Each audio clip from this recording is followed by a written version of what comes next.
The deserted cathedral was built within the slums. The area was very dodgy and rampant with banditry. It was a place where many illegal activities took place. Some criminals also tended to hide out in the slums. It would not be an exaggeration to say that it was basically a lawless zone. Arson, murder, and theft were regular occurrences in this part of town.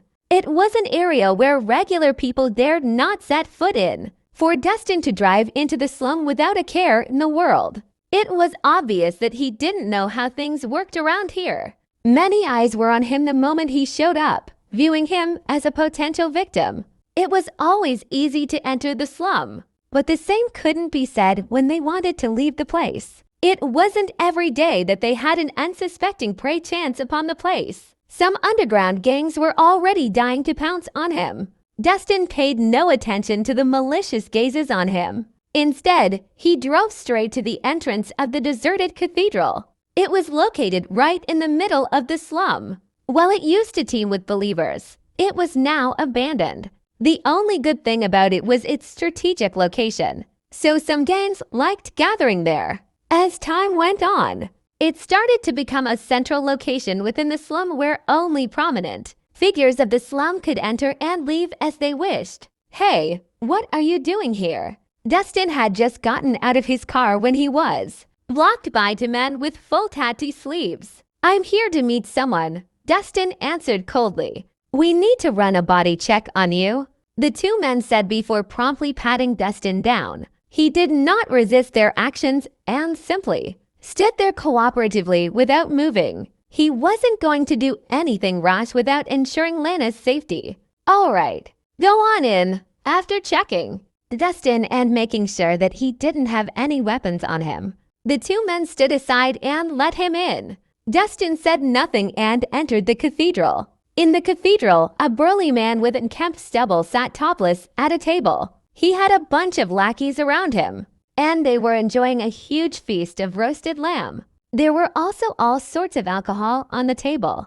As they sat there, stuffing their faces with the lamb and chugging on alcohol, they looked like they were having the time of their lives. Over in a corner, Lana was tied to a stone pillar with a blindfold over her eyes. Her shapely figure was further accentuated after being tied up. She looked really alluring. The men watched her with undisguised lust in their eyes. "Boss, the chick is too seductive. I can't hold back any longer.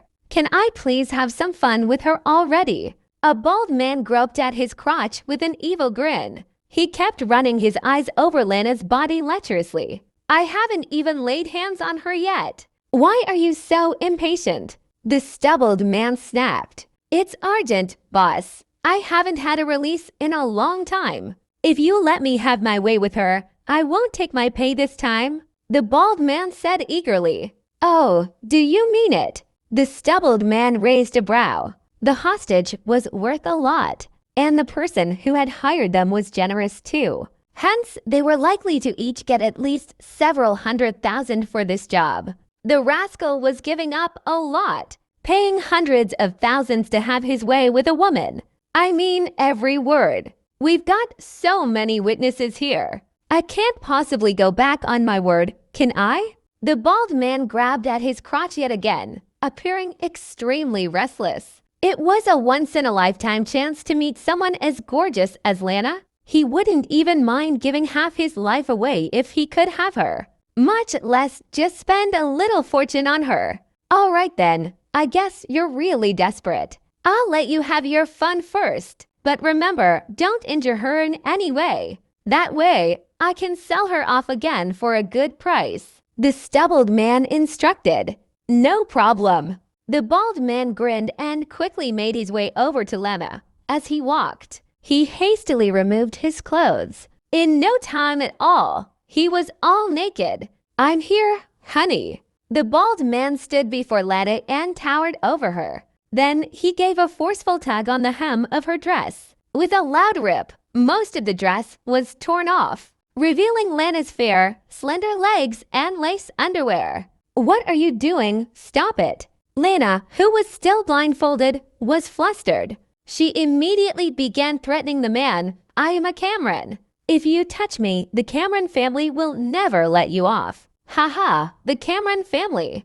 Even if you're from an elite family, I'll still have my way with you today. He got even more excited, roping at Lana and tearing off what was left of her clothes. Just as he was about to proceed further, a blinding glint of light flashed past. The bald man felt like something icy cold had come in contact with his lower body. When he looked down to see what it was, he was stunned. His penis was on the ground. What? The bald man looked at his penis on the ground, then at his crotch. The bald man was stupefied. His eyes widened in disbelief. What had just happened? Why was his penis on the ground? After a moment, he came to terms with what he saw, and the man gave out a blood-curdling shriek. His knees gave way, and he fell on his butt. His nether region bled profusely. My dick! My dick! The bald man shouted and groaned in pain as he rolled around on the ground. The sudden commotion shocked everyone. John, what's going on? The stubbled man immediately stood up and asked, My dick's gone. Someone chopped my dick off. The bald man, John, cried as he picked up his bloody dick and raised it high above his head, showing it to the rest of them. Damn it, who the fuck did that? Who dares hurt my men? Get the fuck out here. The stubbled man scanned the room menacingly. All the other men pulled their weapons out, looking around warily. It was me. Dustin walked out of the shadows with an indifferent look on his face. There were at least 20 to 30 men in the cathedral, and they were all law-breaking gang members. They could only be tyrants in the slum as they couldn't get by in the city. Bastard, are you Dustin Reese? The stubbled man looked Dustin up and down, as the person who had hired them had given them a photo of Dustin. He could immediately recognize him. That's right. Dustin's gaze swept across the place as he said coldly, Who are you? How dare you abduct Miss Cameron? Just so you know, I'm the leader of the Black Grizzly Gang, and these are my men. The stubbled man shouted fiercely, Someone has set a bounty on your life. This is where you will die today. Who ordered you to do this? Dustin asked. You wish to know? The stubbled man chuckled. I'll tell you when you're in your grave. I'm giving you a chance now. If you reveal who's behind this, I'll spare your life, Dustin said aloofly. You'll spare us. The stubbled man looked around him before bursting out in laughter. Hey bastard, are you dim-witted? There's just one of you, and over 20 of us are here. How are you going to go against us? You're really overestimating yourself. Do you think that the Black Grizzly Gang is to be messed with? The rest of the men sniggered among themselves, looking at Dustin like he was a fool. The Black Grizzly Gang was one of the top 3 gangs in the slum, with members adding up to more than 100. And though not all of them were present today, those that were there were all elites. Besides, this was their turf. It would be a piece of cake for them to wipe off a rascal like him. So you're not telling, are you? Dustin's gaze got increasingly cold. Like hell, I'm telling. Kill him. The stubbled man ordered with a wave of his hand. He knew that divulging too much would put him in trouble. He firmly believed that actions speak louder than words. Charge! Without another word, the men from the Black Grizzly Gang unsheathed their knives and charged at Dustin. You're asking for it. Dustin huffed. He was not going to spare them. With the raise of his hand, the white flash of a blade sliced through the air in an arc. The flash was like the sight of Grim Reaper, and before anyone could see it, it sliced through the bodies of the men of the Black Grizzly Gang. The members of the Black Grizzly Gang suddenly froze as they rushed forward.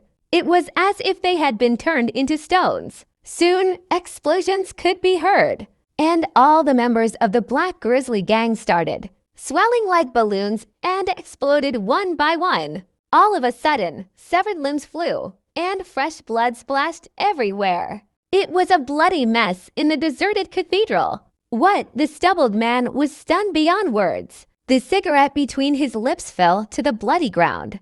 Were they all dead? The fight was just about to start, and he had already killed 20 to 30 people. Was he really human? Only the devil could do such a thing. His boss didn't send them to a job. He sent them to their death. How could this be? Who is that person? At this time, John looked terrified and could no longer care about the pain he felt. They had initially thought this would be an easy kill with the support of their boss. There shouldn't be any problem. They had never thought that their target would be this strong. He could turn them into ashes with just the lift of his hand.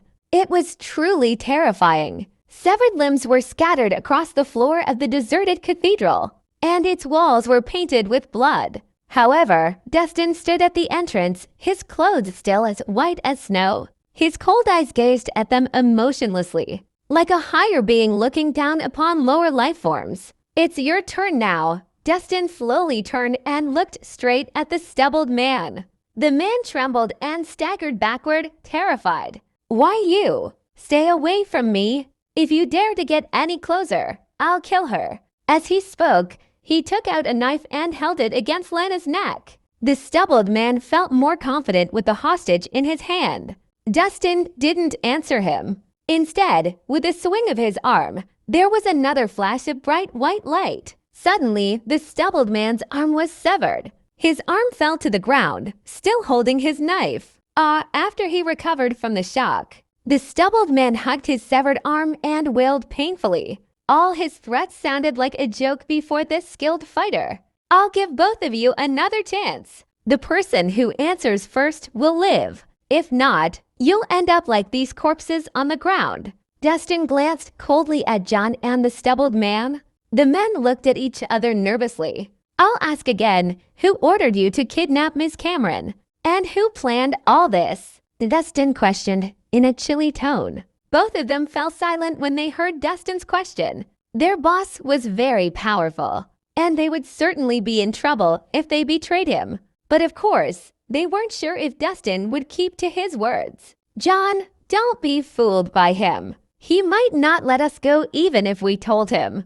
As members of the Black Grizzly Gang, we must follow our principles or die trying." The stubbled man shouted, "That's right.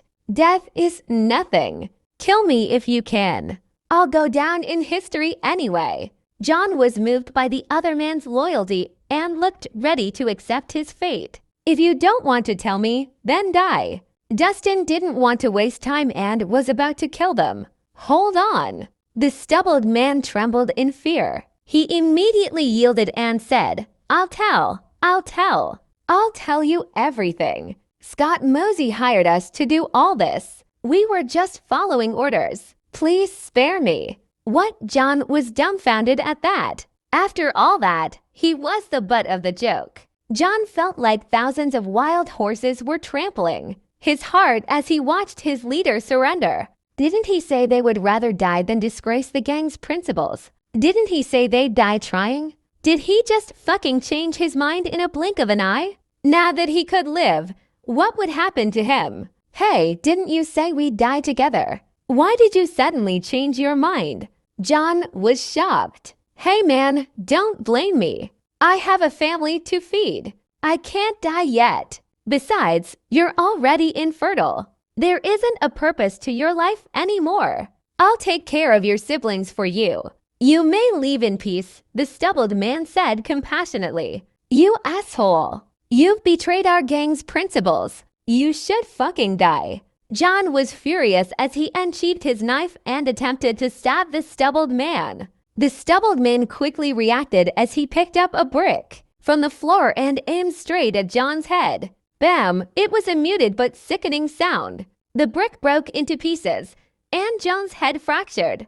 Blood gushed out from his wound as he staggered around dizzily before falling to the floor. However, the stubbled man didn't stop. He continued to hit John's head with the brick. "Die, you should die." The stubbled man looked hateful as he delivered blow after blow with all his might. Very soon, John had stopped breathing completely. His head looked like a smashed watermelon as his blood and brain spilled out. To make sure that John was really dead, the stubbled man picked up a knife and viciously stabbed it at John's heart several times. He only stopped after he was sure there was no way John would be alive. "You even killed your men. You're really wicked. Dustin commented calmly. Every man for himself. If he didn't die, I'd be dead. He should have prepared himself when he decided to join the gang. The stubbled man was breathless. You said it was Scott Mosey who hired you to do all this. Where is he now? Dustin didn't beat around the bush and went straight to the point. I wouldn't have any idea about this. He's our superior. Why would he tell us, the lowly gangsters, his whereabouts? The stubbled man shook his head. How do you contact each other then? Dustin asked. Through his subordinates. They would contact us by phone. He'll pay when we send a picture showing that we have completed the requested job. We never have to meet each other. It's convenient and safer this way, the stubbled man answered honestly. That's a very foolproof arrangement. Dustin narrowed his eyes. It was obvious that this wasn't their first time working together. Scott must have been used to hiring killers to take out his opponents. 10. However, it was too bad that Scott was arrogant and underestimated Dustin. Good sir, now that I've told you everything I know, can I leave now? The stubbled man said with a forced smile. My arm is severed and I need to stop the bleeding. I need to rush to the hospital. If not, my life will be in danger. It's all right. Save yourself the trouble. I can help you, Dustin said calmly. What, are you a doctor as well? The stubbled man asked inquisitively. Not by trade, but I know a little. Dustin pointed his finger at the stubbled man's forehead as he spoke. Bam! At the sound of an explosion, there was a hole that looked like a gunshot wound on the stubbled man's forehead. Why you broke your promise? The stubbled man trembled and fell backward. He had never expected that. I don't have to keep my promise with a piece of trash like you. Dustin replied coldly. After that, he stepped over the corpse and walked toward Lana. He untied her and took off the blindfold covering her eyes. He asked gently, Ms. Cameron, are you all right? I'm fine. It's a good thing you arrived in time. If not, I would have been defiled by these animals. Lana let out a sigh of relief. She might have seen a lot, but she had never gone through any experience like this. If Dustin had not saved her in time, they would have sold her off to another place after defiling her. It would be terrible if that happened. I'm sorry, it's all my fault. Dustin felt a little guilty. He had upset Scott, so Scott kidnapped Lana to get back at him. What are you talking about? We're partners. We'll go through everything together. Isn't that right? Lana laughed casually and continued, besides, it's all Scott's fault. How is it your fault? We should get through this trouble together. Let me handle Scott. You don't have to worry about him, Dustin said. Hey, handsome, what do you plan to do? Lana asked inquisitively. I'll get rid of him, of course. Dustin replied coldly. What? Lana was shocked to hear that. Handsome, please don't do anything rash. Scott is Sir Mosey's godson. He's very powerful. We can't afford to upset him. If you kill him, we'll surely be in deep waters. Don't worry. I'll make sure to erase my tracks, and no one will suspect a thing, Dustin replied calmly. Besides, even if I don't do anything, I don't think he will leave us alone. Today's incident is a great example. Rather than being kept on my toes, I'd rather make the first move and kill off the source. Well, Lana frowned slightly and was thinking hard about it. Scott was already infamous in the business world for doing anything to achieve his goal. This was not his first time, as he had kidnapped and killed countless others. If Scott had decided to get rid of a person, they might escape only with severe injury, and that was if they survived the ordeal. Did Dustin really want to risk his life? Ms. Cameron, don't worry. This has nothing to do with you. I'll take full responsibility if there's any accident, Dustin promised. What? Are you belittling me? Didn't we say we would get through this together? How could I just stand at the side and watch? Lana said seriously, just tell me, what must I do? I'll do my best to help. You don't have to do anything now. Just go home and get a good night's sleep. We'll talk about this tomorrow. Dustin flashed her a smile. Hey, handsome, I'm serious. Please do not take this risk alone. If anything should happen to you, I'd be very sad. Lana sounded very serious. I know. Come on, let me drop you home.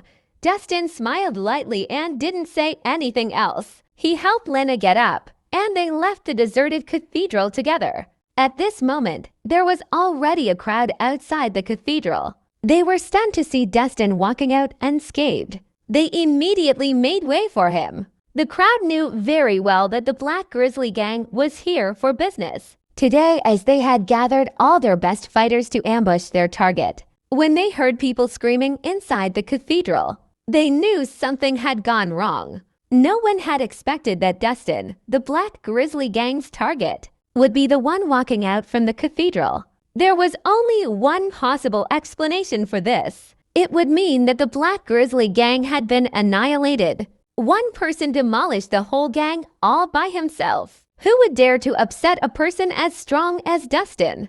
The news about the Black Grizzly Gang's doom spread quickly throughout the slum. The gangs who initially had set Dustin as their target avoided him like the plague. The Black Grizzly Gang was one of the major gangs in the slum. No one expected them, especially their elite fighters, to be killed in the blink of an eye. Those who knew what was good for them wouldn't dare to mess with Dustin.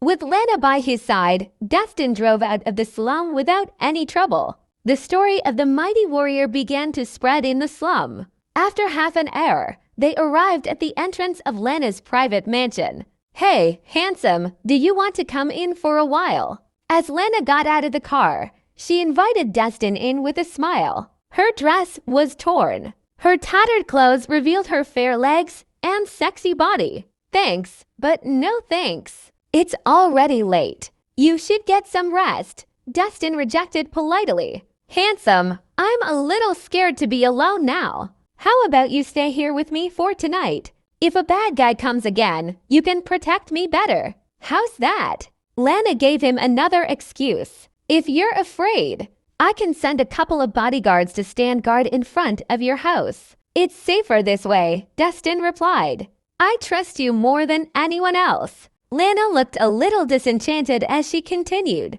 Besides, the house is kind of dark. What if the bad guys are hiding inside? Why don't you come in with me to have a look around? I'm not the strongest, you know?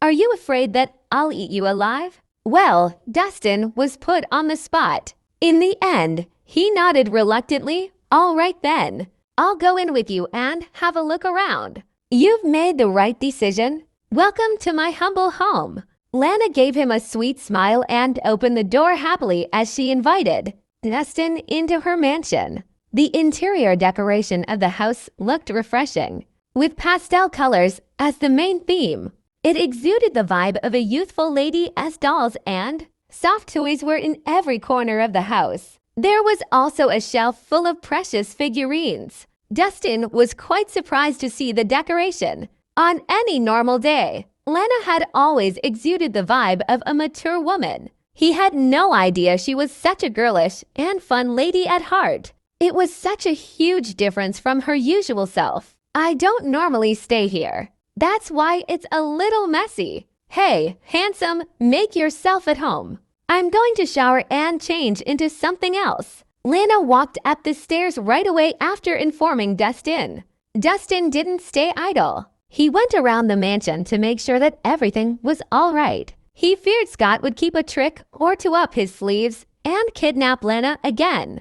That'd be troublesome. He walked around the house and checked every nook and cranny. He only returned to the living room when he was sure everything was fine. A collection of family photos was at the center of the shelf in the living room. Dustin was curious and decided to look at the pictures. Soon, he realized that the collection of pictures was a memoir of Lana's childhood.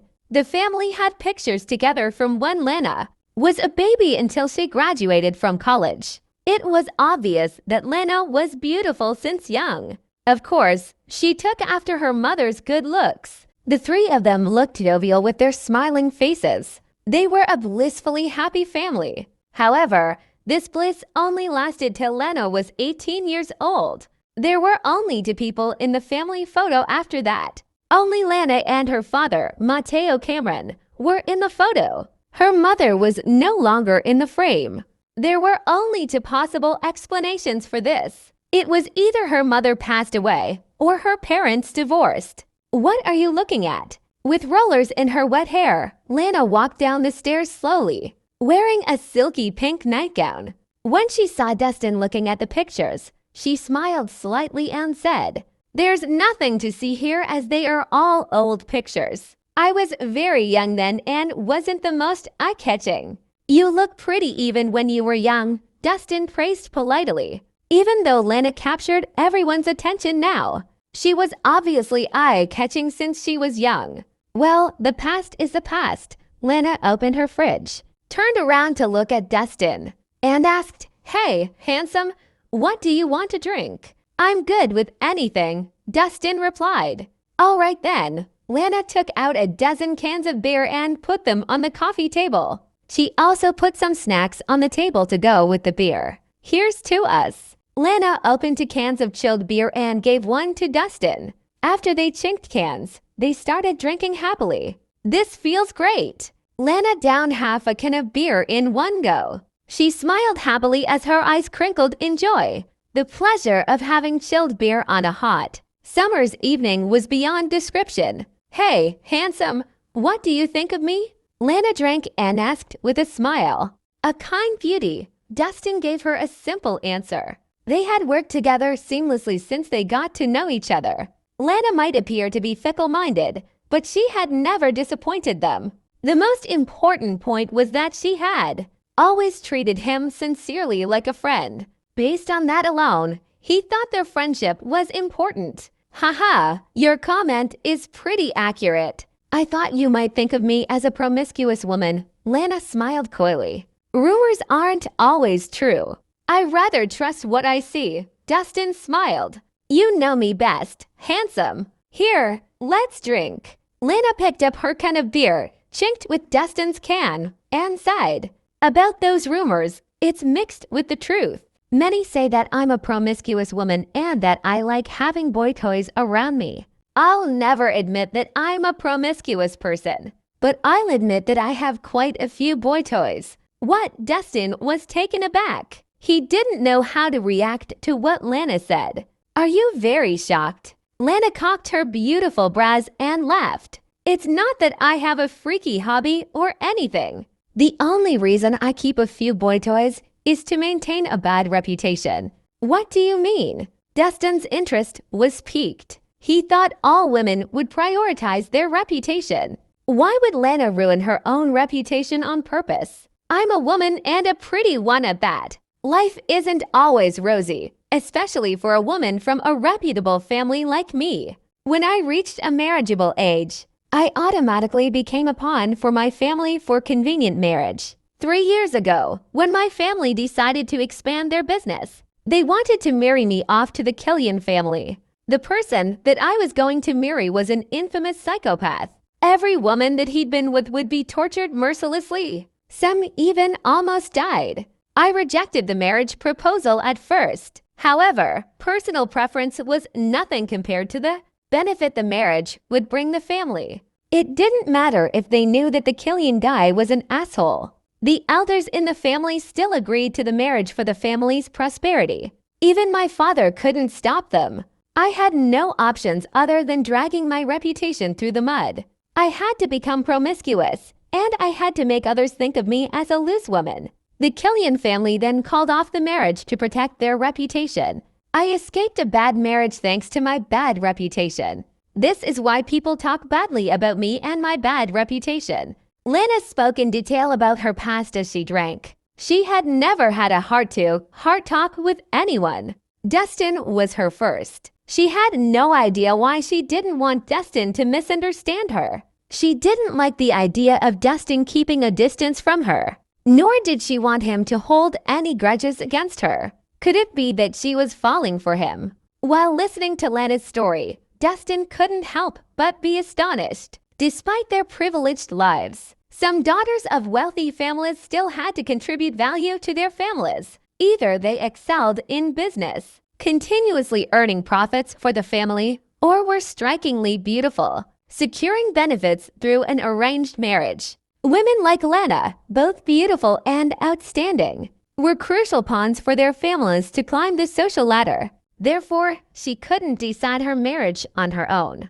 After all, the Cameron family relied on her, and she carried the weight of the entire family. Dustin finally understood why Lana was willing to endure gossip and tarnish her reputation. Ultimately, she had no choice, being forced into a situation beyond her control. "Here, cheers," Dustin said, raising his can. "Cheers." Lana smiled, clinked their beer cans, and finished the remaining beer. She then opened to more cans, handing one to Dustin. "I consider myself lucky to have met you. You helped me and gave me a chance to choose," Lana said with a smile. "Since Dew Bomb became popular, my status in the family has risen. The elders no longer force me into marriage. They believe I can elevate the Cameron family to a prominent position in Oakvale. If I can achieve that, the Cameron family can't force me into anything." "Really? Congratulations then," Dustin replied with a smile. "I never thought I would one day decide my future. I can only say you're my lucky star," Lana said. "We've helped each other," Dustin humbly added. "Hey, handsome, now that you know me well, would you consider being my boyfriend?" "I think we get along well," Lana suddenly blurted out, her eyes fixed on Dustin with a mixture of expectation and nervousness. Despite her usual playful demeanor, today's confession was a first for her. "What?" Dustin's smile stiffened, feeling awkward. "Ms. Cameron, you're a great person, but I already have a fiancé. Let's just be friends." It was better to make things clear early to avoid unnecessary misunderstandings. "Haha, I was just pulling your leg." "Lighten up a bit," Lana laughed, but disappointment flickered in her eyes. She could fool others, but not herself. She genuinely liked this intriguing and remarkable man. But he was already committed. They were meant to cross paths, but not destined to be together. That was a joke. "You startled me," Dustin said, taking a sip to ease the tension. "By the way, what does your fiancé look like? When are you going to introduce us? Maybe we can become good friends," Lana teased. "You've already met her at the company's launch," Dustin replied. "Met her already? Who is she?" Lana was puzzled. "Natasha Hammond," Dustin revealed without reservation. "What?" Lana was taken aback. "Are you saying your fiancée is the granddaughter of the Duke of Lancashire?" "That's right," Dustin nodded. At this point, he had no intention of keeping things under wraps. It was better to be honest now.